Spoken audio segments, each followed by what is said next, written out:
ಶ್ರೀ ಗುರುಭ್ಯೋ ನಮಃ. ಹರಿ ಓಂ. ಜಯ ಜಯ ಜಗತ್ರಾಣ ಜಗದೊಳಗೆ ಸುತ್ರಾಣ ಅಖಿಲ ಗುಣಸದ್ಧಾಮ ಮಧ್ವನಾಮ.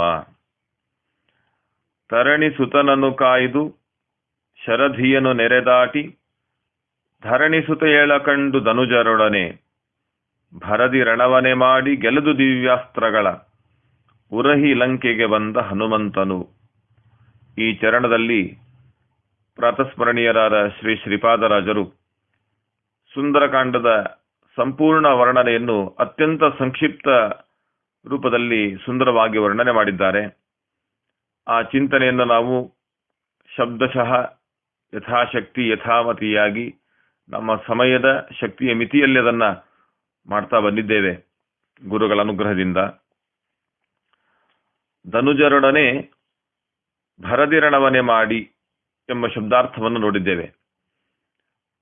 ದೈತ್ಯರೊಡನೆ, ಆ ರಾಕ್ಷಸರ ಒಟ್ಟಿಗೆ ದುಷ್ಟಶಕ್ತಿಯೊಡನೆ ಉತ್ಸಾಹದಿಂದ ಬಹಳ ಶ್ರದ್ಧೆಯಿಂದ ಯುದ್ಧವನ್ನೇ ಮಾಡಿದರು. ಯಾಕೆ ಯುದ್ಧವನ್ನೇ ಮಾಡಿದರು ಹನುಮಂತ ದೇವರು ಅಂತಂದ್ರೆ, ತನ್ನ ಯಜಮಾನನಾದ ಜಗತ್ಸ್ವಾಮಿಯಾರಂತಹ ಪ್ರಭು ಶ್ರೀ ರಾಮದೇವರ ಪರಿಚಯ ಈ ದೈತ್ಯ ಸಮೂಹಕ್ಕೆ ಗೊತ್ತಾಗಬೇಕು, ರಾವಣನಿಗೆ ಗೊತ್ತಾಗಬೇಕು, ರಾವಣನ ಪರಿವಾರಕ್ಕೆ ಗೊತ್ತಾಗಬೇಕು. ಒಬ್ಬ ದೂತನಾಗಿ ಬಂದ ವ್ಯಕ್ತಿಯ ಸಾಮರ್ಥ್ಯವೇ ಹೀಗಿದ್ರೆ, ಇನ್ನು ಈ ದೂತನಿಗೆ ಯಜಮಾನನಾಗಿರುವಂತಹ ಆ ರಾಮಚಂದ್ರ ಹೇಗಿರ್ಲಿಕ್ಕಿಲ್ಲ ಅನ್ನುವಂತಹ ಆತಂಕ ಕಲ್ಪನೆ ಬರಲಿ ಅನ್ನೋ ದೃಷ್ಟಿಯಿಂದಲೇ, ಆ ಭಯವನ್ನು ಹುಟ್ಟಿಸುವ ದೃಷ್ಟಿಯಿಂದ ಹನುಮಂತ ದೇವರು ಯುದ್ಧವನ್ನೇ ಮಾಡಿದರು. ಆ ಯುದ್ಧವನ್ನು ಮಾಡುವಾಗ ಭರದಿ ಅಂದರೆ ಅತ್ಯಂತ ಉತ್ಸಾಹದಲ್ಲಿ ಮಾಡಿದರು. ಕಾರಣ, ಇದು ರಾಮದೇವರ ಸೇವೆ ಅನ್ನೋ ದೃಷ್ಟಿಯಿಂದ, ಹೊಡೆಯುವ ಕೆಲಸದಿಂದ ಉದ್ದೇಶದಿಂದ ಅಲ್ಲ. ಹೊಡೆಯುವುದರಲ್ಲಿ ಅವರಿಗೆ ತಾತ್ಪರ್ಯ ಅಲ್ಲ, ಅವರಿಗೆ ತಾತ್ಪರ್ಯ ಇರುವುದು ಭಗವಂತನ ಸೇವೆ ಆಗಲಿ ಅನ್ನೋ ದೃಷ್ಟಿಯಲ್ಲಿ ಅವರಿಗೆ ಉದ್ದೇಶ. ಯುದ್ಧವನ್ನು ಮಾಡಿದರು, ಬಗೆ ಬಗೆಯಾದ ಯುದ್ಧವನ್ನು ಮಾಡಿದರು. ಆ ಯುದ್ಧದಲ್ಲಿ ನಾವು ಯಥಾಮತಿಯಾಗಿ ಗಮನಿಸಿದ್ದೇವೆ, ಅನೇಕ ರಾಕ್ಷಸರು, ಮಹಾಸೇನಾದಂಡ ನಾಯಕರು, ಸೇನಾದಂಡ ನಾಯಕರು, ಮಂತ್ರಿಪುತ್ರರು, ಅಕ್ಷೋಹಿಣಿ ಸೇನೆ ಯುದ್ಧಕ್ಕೆ ಬಂದಿದೆ. ಎಲ್ಲರನ್ನು ಕೂಡ ಸಂಹಾರ ಮಾಡಿದ್ದಾರೆ. ತಮ್ಮ ಕೇವಲ ತಲಪ್ರಹಾರದಿಂದ, ಅಂಗೈಯ ಪ್ರಹಾರದಿಂದಲೇ ಸಂಹಾರ ಮಾಡಿದ್ದಾರೆ. ಇಲ್ಲಿಯವರೆಗೆ ಬಂದಂತಹ ಎಷ್ಟೆಷ್ಟು ರಾಕ್ಷಸರು ಯುದ್ಧಕ್ಕೆ ಬಂದಿದ್ದಾರೆ, ಅವರೆಲ್ಲರೂ ಕೂಡ ವಿವಿಧವಾದಂತಹ ವಿಶಿಷ್ಟವಾದ ಅಸ್ತ್ರವನ್ನ ಪ್ರಯೋಗ ಮಾಡಿದ್ದಾರೆ. ಆದರೆ ಯಾವ ಅಸ್ತ್ರವೂ ಕೂಡ ಹನುಮಂತ ದೇವರಿಗೆ ಏನನ್ನೂ ಮಾಡಲಿಲ್ಲ. ಆ ಎಲ್ಲ ಅಸ್ತ್ರಗಳನ್ನು ಕೂಡ ಲೆಕ್ಕಿಸದೇ ಇರುವಂಥವರು ಹನುಮಂತ ದೇವರು. ಅಂದ್ರೆ ಆ ಅಸ್ತ್ರಗಳಲ್ಲಿ ಅಭಿಮಾನಿಗಳಾಗಿರುವಂತಹ ದೇವತೆಗಳ ಶಕ್ತಿಯನ್ನೂ ಮೀರಿದ ಶಕ್ತಿ ನಮ್ಮ ಹನುಮಂತ ದೇವರದು. ಹೀಗಾಗಿ ಅಸ್ತ್ರವನ್ನ ಪ್ರಯೋಗಿಸಿದಂತಹ ಎಲ್ಲ ದೈತ್ಯರನ್ನು ಸಂಹಾರ ಮಾಡಿದ್ದಾರೆ ಹನುಮಂತ ದೇವರು. ಆವಾಗ ಅಕ್ಷಕುಮಾರನನ್ನು ಕಳಿಸಿದ. ಅಕ್ಷಕುಮಾರನು ಕೂಡ ಹತನಾಗಿ ಹೋದ. ಇದರಿಂದಾಗಿ ಪುತ್ರಶೋಕದ ಒಂದು ಭಯಂಕರವಾದ ಸ್ಥಿತಿಯಿಂದ, ಕೋಪದಿಂದ ರಾವಣ ಮತ್ತೊಬ್ಬ ಮಗನನ್ನು ಕೊಟ್ಟು ಕಳಿಸಿದ. ಅವನೇ ಇಂದ್ರಜಿತು ಭಯಂಕರವಾದ ಶಕ್ತಿ ಸಂಪನ್ನನಾದವನು. ಎಲ್ಲ ವಿಶಿಷ್ಟವಾದ ಅಸ್ತ್ರವನ್ನು ಚೆನ್ನಾಗಿ ತಿಳಿದುಕೊಂಡಿದ್ದ, ಅದರ ಸಿದ್ಧಿ ಇತ್ತು ಅವನಿಗೆ. ದಿವ್ಯಾಸ್ತ್ರಗಳನ್ನ ಯಾರ್ಯಾರು ತಿಳ್ಕೊಂಡಿದ್ದಾರೋ ಅವರಲ್ಲಿ ಶ್ರೇಷ್ಠನಾದವನು ಇಂದ್ರಜಿತು. ಇದರ ಪರಿಣಾಮ ಇಂದ್ರದೇವರನ್ನೇ ಗೆಲ್ಲುವ ಅವಕಾಶ ಅವನಿಗೆ ಸಿಕ್ಕಿತ್ತು. ಅದಕ್ಕೆ ಅವನಿಗೆ ಇಂದ್ರಜಿತು ಅಂತ ಹೆಸರು ಬಂತು. ಅಂಥ ಇಂದ್ರಜಿತು ಯುದ್ಧಕ್ಕೆ ಬಂದು ಅಸಂಖ್ಯವಾಗಿರುವಂತಹ ಅಸ್ತ್ರಶಸ್ತ್ರಗಳನ್ನ ಒಂದು ರೀತಿಯ ಸುರಿಮಳೆಯಂತೆ ಪ್ರಯೋಗಿಸಿದ ಹನುಮಂತ ದೇವರ ಮೇಲೆ. ಆದರೆ ಹನುಮಂತ ದೇವರು ಯಾವ ಅಸ್ತ್ರಕ್ಕೂ ಶಸ್ತ್ರಕ್ಕೂ ಅವರು ಸಿಗಲಿಲ್ಲ, ಅದನ್ನು ಲೆಕ್ಕವೂ ಮಾಡಲಿಲ್ಲ. ಆಟಾಡುವಂತೆ, ಮಕ್ಕಳು ಆಟಾಡುವಾಗ ಹೇಗೆ ಸುಲಭವಾಗಿ ಸ್ವೀಕಾರ ಮಾಡ್ತಾರೋ ಅದೇ ರೀತಿ ಆಟಾಡುವ ಕ್ರಮದಲ್ಲಿ ಲೀಲೆಯಿಂದ ಅದನ್ನೆಲ್ಲವನ್ನ ನಿವಾರಣೆ ಮಾಡ್ಕೊಂಡ್ಬಿಟ್ರಂತೆ. ಆವಾಗ ತಲೆ ಬಿಸಿ ಆಯಿತು ಇಂದ್ರಜಿತುವಿಗೆ. ಎಷ್ಟು ಭಯಂಕರವಾದ ಅಸ್ತ್ರ ಪ್ರಯೋಗ ಮಾಡಿದ್ರು ಕೂಡ ಈ ಕೋತಿ, ಈ ಕಪಿ ನನಗೆ ಸಿಗ್ತಾ ಇಲ್ಲ, ನನಗೆ ಬಂಧನ ಮಾಡ್ಲಿಕ್ಕೆ ಆಗ್ತಾ ಇಲ್ಲ, ಅದನ್ನು ನಿಗ್ರಹ ಮಾಡ್ಲಿಕ್ಕೆ ಆಗ್ತಿಲ್ಲ ಅಂತ ಯೋಚನೆ ಮಾಡಿ ಕೊನೆಯದಾಗಿ ಅವನು ಯೋಚನೆ ಮಾಡಿದ, ಬ್ರಹ್ಮಾಸ್ತ್ರವನ್ನ ನಾನು ಪ್ರಯೋಗಿಸುವುದು ಉತ್ತಮ ಪಕ್ಷ ಬ್ರಹ್ಮಾಸ್ತ್ರ ಯಾವಾಗಲೂ ಕೊನೆಯಲ್ಲಿ ಪ್ರಯೋಗಿಸುವಂತಹದ್ದು, ಸಾಧ್ಯವಿಲ್ಲ ಅಂತಾದಾಗ ಅದನ್ನು ಪ್ರಯೋಗಿಸುವಂತಹದ್ದು. ಹನುಮಂತ ದೇವರಿಗೆ ಯಾವ ಅಸ್ತ್ರವೂ ಏನೂ ಮಾಡೋದಿಲ್ಲ. ಬ್ರಹ್ಮಾಸ್ತ್ರ ತೊಂದರೆಯಾದೀತ ಅಂತಂದರೆ ಭಗವಂತನ ಪೂರ್ಣಾನುಗ್ರಹವನ್ನು ಪಡೆದಿರುವಂತಹ ಹನುಮಂತ ದೇವರಿಗೆ ಈ ಬ್ರಹ್ಮಾಸ್ತ್ರವೂ ಕೂಡ ಏನೂ ಮಾಡಲಿಲ್ಲ, ಮಾಡುವುದೂ ಇಲ್ಲ. ಕಾರಣ ಏನಂದ್ರೆ, ಬ್ರಹ್ಮಾಸ್ತ್ರಕ್ಕೆ ಅಭಿಮಾನ ದೇವತೆಗಳು ಯಾರು ಅಂತಂದ್ರೆ ವಾಯುದೇವರೇ. ಬ್ರಹ್ಮದೇವರ ಅಭಿಮಾನಿಗಳು ಅಂತೇವೆ. ಬ್ರಹ್ಮದೇವರ ಸ್ಥಾನಕ್ಕೆ ಬರುವಂತಹ ವಾಯುದೇವರ ಅಭಿಮಾನ ದೇವತೆಗಳದಕ್ಕೆ, ಅರ್ಥಾತ್ ತಾವೇದಕ್ಕೆ ಅಭಿಮಾನ ದೇವತೆಗಳು. ಹಾಗಿರುವಾಗ ತನ್ನ ಅಸ್ತ್ರದಿಂದ ತನಗೆ ಬಾಧಕವಾಗ್ಲಿಕ್ಕೆ ಅವಕಾಶ ಉಂಟೋ? ಇಲ್ಲ. ಆದರೂ ಕೂಡ ಬ್ರಹ್ಮದೇವರಿಂದ ಅಭಿಮನ್ಯಮಾನವಾಗಿರುವಂತಹ ಆ ಅಸ್ತ್ರಕ್ಕೆ ನಾವು ಬೆಲೆ ಕೊಡಬೇಕು. ಸಮಾಜದಲ್ಲಿ, ಲೋಕದಲ್ಲಿ ಬ್ರಹ್ಮಾಸ್ತ್ರಕ್ಕೆ ಬೆಲೆ ಇಲ್ಲ ಅಂತ ಆಗಬಾರದು. ಆ ಬ್ರಹ್ಮಾಸ್ತ್ರವನ್ನು ಮೀರಿಸುವ ಸಾಮರ್ಥ್ಯ ತನಗೆ ಇದೆ. ಬ್ರಹ್ಮದೇವರ ವರವನ್ನು, ಬ್ರಹ್ಮದೇವರ ಅಸ್ತ್ರವನ್ನು ಮೀರಿಸುವ ಸಾಮರ್ಥ್ಯ ತನಗೆ ಇದೆ. ಕಾರಣ, ಬ್ರಹ್ಮದೇವರು ವಾಯುದೇವರು ಸಮಾನರಾಗಿರುವಂತಹ ಕಕ್ಷೆಯಲ್ಲಿ ಬರ್ತಾರೆ.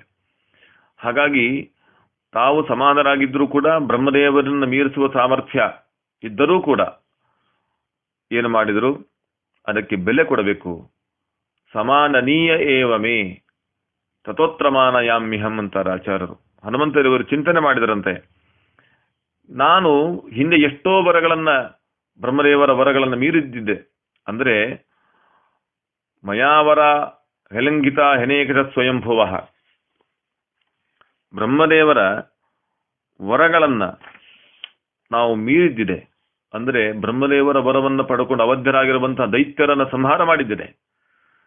ಸಿಂಹಿಕೆಗೆ ಬ್ರಹ್ಮದೇವರ ವರ ಇತ್ತು, ಅವಧ್ಯಳಾಗುವಂತ, ಸಂಹಾರ ಮಾಡಿಬಿಟ್ರು ಹನುಮಂತ ದೇವರು.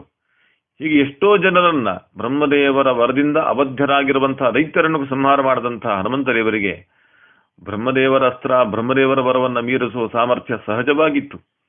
ಆದರೆ ಇಲ್ಲಿ ಮಾತ್ರ ನಾನು ದೂತನಾಗಿ ಬಂದಿದ್ದೇನೆ, ನಮ್ಮ ದೇವರ ಕೆಲಸ ಪೂರ್ಣ ಆಗಬೇಕು, ಜೊತೆಗೆ ಬ್ರಹ್ಮದೇವರ ಅಸ್ತ್ರ ಅಂತ ಏನಿದೆ ಆ ಬ್ರಹ್ಮಾಸ್ತ್ರಕ್ಕೆ ಒಂದು ಬೆಲೆಯನ್ನು ಕೊಡಬೇಕು. ಆ ದೃಷ್ಟಿಯಿಂದ ಆ ಅಸ್ತ್ರಕ್ಕೆ ಸಿಕ್ಕಿದಂತೆ ನಟನೆ ಮಾಡಿದರು. ನಟನೆ ಮಾಡಿದ್ದೇ ಹೊರತು ಬ್ರಹ್ಮಾಸ್ತ್ರಕ್ಕೆ ಬದ್ಧರಾಗಿ ಕೂತವರಲ್ಲ. ಅವಾಗ ಹೀಗಿದ್ದಾಗ ದಿವ್ಯಾಸ್ತ್ರಗಳ ಗೆಲಿದು ದಿವ್ಯಾಸ್ತ್ರಗಳ ಅಂತ ಹೇಳುದು ಎಷ್ಟು ಸರಿಯಾಗತ್ತೆ? ಯಾಕೆ ಅಂತಂದ್ರೆ, ಬ್ರಹ್ಮಾಸ್ತ್ರಕ್ಕೆ ಇವರು ಸಿಕ್ಕಂತೆ ನಟನೆ ಮಾಡಿದ್ದಾರೆ ಅಂತ ಅಂದ ಮೇಲೆ ಹೇಗೆ ಖಂಡಿತ ಸಾಧ್ಯ? ಹನುಮಂತ ದೇವರು ಬೇರೆ ಅಸ್ತ್ರಗಳನ್ನ ಗೆಲ್ಲುವುದು ಸರಿ, ಬ್ರಹ್ಮಾಸ್ತ್ರವನ್ನ ಮೀರಿಸುವ ಸಾಮರ್ಥ್ಯವೂ ಇದೆ ನಿಜ. ಆದರೆ ಇಲ್ಲಿ ಮಾತ್ರ ಒಂದು ರೀತಿಯಲ್ಲಿ ಬ್ರಹ್ಮಾಸ್ತ್ರವನ್ನ ಮೀರಿಸುವ ಸಾಮರ್ಥ್ಯ ಇದ್ದರೂ ಕೂಡ ಅದಕ್ಕೆ ಬಂಧಿತರಾದವರಂತೆ ನಟನೆ ಮಾಡಿದ್ರಲ್ಲ. ಹಾಗಾದ್ರೆ ಗೆದ್ದಿದ್ದು ಅಂತ ಹೇಳುವುದು ಹೇಗೆ ಅನ್ನೋ ಪ್ರಶ್ನೆ ಬರಬಹುದು. ವಾಸ್ತವಿಕವಾಗಿ ನಾವು ಯೋಚನೆ ಮಾಡಬೇಕು. ನಾವು ಆಗಲೇ ಆಚಾರ್ಯರ ಮಾತನ್ನು ನಾವು ಗಮನಿಸಿದ ಹಾಗೆ ಮಯಾವರ ವಿಲಿಂಗಿತಾ ಅಂತ ನಾವು ನೋಡಿದ್ದೇವೆ. ಅನೇಕ ಬಾರಿ ಬ್ರಹ್ಮದೇವರ ಶಕ್ತಿಯನ್ನ, ಬ್ರಹ್ಮದೇವರ ವರವನ್ನ ಮೀರಿದ್ದು, ಅತಿಕ್ರಮಣ ಮಾಡಿದ್ದು ಸ್ಪಷ್ಟವಾಗಿರುವುದರಿಂದ ಈ ಬ್ರಹ್ಮಾಸ್ತ್ರವನ್ನು ಮೀರಿಸುವಂತಹ ಅವಕಾಶ, ಶಕ್ತಿ ನಮ್ಮ ಹನುಮಂತ ದೇವರಿಗೆ ಇದ್ದೇ ಇದೆ ಅನ್ನೋದು ಸ್ಪಷ್ಟ. ಹಾಗಿದ್ದಾಗ ಏನಾಯ್ತು? ದಿವ್ಯಾಸ್ತ್ರವನ್ನ ಗೆದ್ದಿದ್ದು ಅಂತ ತೀರ್ಮಾನ ಆಯ್ತು, ಗೆಲ್ಲುವ ಸಾಮರ್ಥ್ಯ ಇದ್ದೇ ಇದೆ ಅಂತ ಆಯ್ತು, ಸ್ಪಷ್ಟವಾಯ್ತು ಅದು. ಮತ್ತೆ ಯಾಕೆ ಮಾಡಲಿಲ್ಲ ಅಂದ್ರೆ ಉದ್ದೇಶಪೂರ್ವಕವಾಗಿಯೇ ಅವರು ಇಲ್ಲಿ ಆ ಅಸ್ತ್ರಕ್ಕೆ ಸಿಲುಕಿದಂತೆ ನಟನೆ ಮಾಡಿದ್ದೇ ಹೊರತು ಅದು ಸೋಲಲ್ಲ. ದಿವ್ಯಾಸ್ತ್ರವನ್ನು ಗೆದ್ದಿದ್ದೇ ಅದು. ಹಾಗಾಗಿ ವಾಸ್ತವಿಕವಾಗಿ ಬ್ರಹ್ಮದೇವರ ಅಸ್ತ್ರದಿಂದ ಅವರು ಬಂಧಿತರಾಗಲಿಲ್ಲ, ಬಂಧಿತರಾದವರಂತೆ ನಟನೆ ಮಾಡಿದ್ದು. ಕಾರಣ ಏನು ಅಂತಂದ್ರೆ, ಬ್ರಹ್ಮಾಸ್ತ್ರಕ್ಕೆ ಇರುವ ಬೆಲೆ ಲೋಕದಲ್ಲಿ ಏನಿದೆ ಅದು ಉಳಿಬೇಕು. ಅದು ಪೂರ್ಣ ಮಟ್ಟದಲ್ಲಿ ಒಂದು ರೀತಿಯ ಸೋಲನ್ನು ಒಪ್ಪಿರುವಂತಹ ಅಸ್ತ್ರ, ಸೋತಿರುವಂತಹ ಅಸ್ತ್ರ ಅಂತ ಅನಿಸಬಾರದು ಯಾರಿಗೂ ಕೂಡ. ಅದಕ್ಕೆ ಇರುವ ಬೆಲೆ ಉಳಿಬೇಕು ಅನ್ನೋದೊಂದಂತ. ಮತ್ತೊಂದು, ಈಗ ಯುದ್ಧವನ್ನೇ ಮುಂದುವರಿಸ್ತಾ ಇದ್ರೆ ನಾವು ಇಂದ್ರಜಿತುವನ್ನು ಕೊಲ್ಲುವಂತಹ ಪ್ರಸಂಗ ಬರುವಂತಹದ್ದಾಗಬಾರದು. ರಾವಣನನ್ನು ನೋಡಬೇಕಾಗಿದೆ, ರಾವಣನಿಗೆ ಉತ್ತರವನ್ನು ಕೊಡಬೇಕಾಗಿದೆ. ಈ ರೀತಿಯಲ್ಲಿ ಒಬ್ಬ ದೂತನಾಗಿ ಬಂದ ವ್ಯಕ್ತಿ ಮಾಡಬೇಕಾದ ಕೆಲಸಗಳೇನು ಅದನ್ನು ಕೂಡ ತಿಳಿಸಿಕೊಡಬೇಕು. ಆ ದೃಷ್ಟಿಯಲ್ಲಿ ಹನುಮಂತ ದೇವರು ದೂತನಾಗಿ ಬಂದ ಪ್ರಕ್ರಿಯೆ ಅನುಸಂಧಾನ, ಜೊತೆಗೆ ಬ್ರಹ್ಮದೇವರ ಅಸ್ತ್ರಕ್ಕೂ ಇರುವಂತಹ ಬೆಲೆಯನ್ನ ರಕ್ಷಿಸುವ ದೃಷ್ಟಿಯಿಂದಲೂ ಕೂಡ ವಿಡಂಬನೆ ಮಾಡಿದ್ದೇ ಹೊರತು ವಾಸ್ತವಿಕವಾಗಿ ಸೋತದ್ದಲ್ಲ. ದಿವ್ಯಾಸ್ತ್ರಗಳನ್ನ ಗೆಲ್ಲಿದು ಭಗವಂತನಿಗೆ ಅರ್ಪಣೆ ಮಾಡದಂತಹ ಮಹಾನುಭಾವರು ಹನುಮಂತದೇವರು.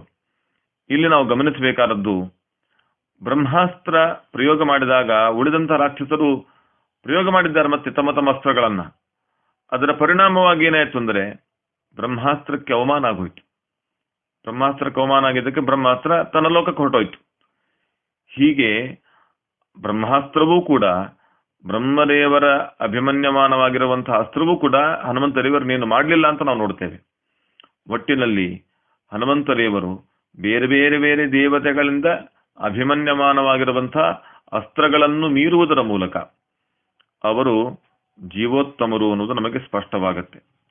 ಕಾರಣ ಏನು ಅಂತಂದ್ರೆ, ದೇವತೆಗಳಲ್ಲಿ ಶ್ರೇಷ್ಠರು ಯಾರು ಅಂತ ನಾವು ಯೋಚನೆ ಮಾಡಿದರೆ ನಮ್ಮ ಆಚಾರ್ಯರು ಮಹಾಭಾರತ ತಾತ್ಪರ್ಯದಲ್ಲಿ ಹೇಳ್ತಾರೆ, ದೇವೇಶು ಬಲಿನಾಮೇವ ಭಕ್ತಿ ಜ್ಞಾನೇನ ಚಾನ್ಯಥ ಸಯೇವಚ ಪ್ರಿಯೋ ವಿಷ್ಣೋ ನಾನ್ಯಥಾತು ಕಥಂಚನ ತಸ್ಮಾದ್ ಯೋಯೋ ಬಲಜ್ಯೇಷ್ಠ ಸಗುಣಜ್ಯೇಷ್ಠ ಏವಚ ಅಂತ ಹೇಳ್ತಾ ಹೋಗ್ತಾರೆ.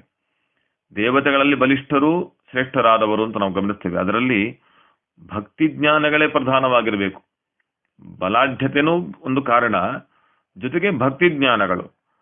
ಯಾರು ಎಲ್ಲರಿಗಿಂತ ಹೆಚ್ಚು ಬಲಿಷ್ಠರೋ, ಯಾರು ಎಲ್ಲರಿಗಿಂತ ಹೆಚ್ಚು ಭಕ್ತರೋ, ಯಾರು ಎಲ್ಲರಿಗಿಂತ ವಿಶೇಷ ಜ್ಞಾನವಂತರೋ ಅವರಿಗಿಂತ ಶ್ರೇಷ್ಠ. ಆದ್ದರಿಂದ ಈ ರೀತಿ ಬಲ, ಜ್ಞಾನ, ಭಕ್ತಿಗಳಲ್ಲಿ ಎಲ್ಲದರಲ್ಲೂ ಶ್ರೇಷ್ಠರಾಗಿರ್ತಕ್ಕಂಥವರೇ ವಿಷ್ಣುವಿಗೆ ಮಹಾಪ್ರಿಯರಾಗಿರ್ತಕ್ಕಂಥವರು. ಯಾರು ಬಲಿಷ್ಠರಾಗ್ತಾರೆ, ಯಾರು ಜ್ಞಾನಶ್ರೇಷ್ಠರಾಗ್ತಾರೆ, ಯಾರು ಭಕ್ತಿ ಶ್ರೇಷ್ಠರಾಗ್ತಾರೆ ಅವರು ಸಗುಣ ಜ್ಯೇಷ್ಠ ಏವಚ ಅಂತ ಆಚಾರ್ಯರು ಹೇಳ್ತಾರೆ. ಈ ದೃಷ್ಟಿಯಲ್ಲಿ ಎಲ್ಲ ದೇವತೆಗಳ ಜ್ಞಾನ, ಎಲ್ಲ ದೇವತೆಗಳ ಭಕ್ತಿ, ಎಲ್ಲ ದೇವತೆಗಳ ಬಲಾಢ್ಯತೆ, ಎಲ್ಲರ ಬಲ, ಅದನ್ನು ಮೀರಿದ ಸಾಮರ್ಥ್ಯ ಇರುವಂತಹದ್ದು ಹನುಮಂತ ದೇವರಿಗಾದ್ದರಿಂದ ಅವರು ಎಲ್ಲರಿಗಿಂತ ಉತ್ತಮರು ಅಂತ ನಮಗೆ ಗೊತ್ತಾಗುತ್ತೆ. ಅಗ್ನಿ, ವರುಣ, ಇಂದ್ರ ಸಮಸ್ತ ದೇವತೆಗಳ ಶಕ್ತಿಯನ್ನು ಮೀರಿದ ಸಾಮರ್ಥ್ಯ ಹನುಮಂತ ದೇವರದು. ಅಂಥ ಹನುಮಂತ ದೇವರು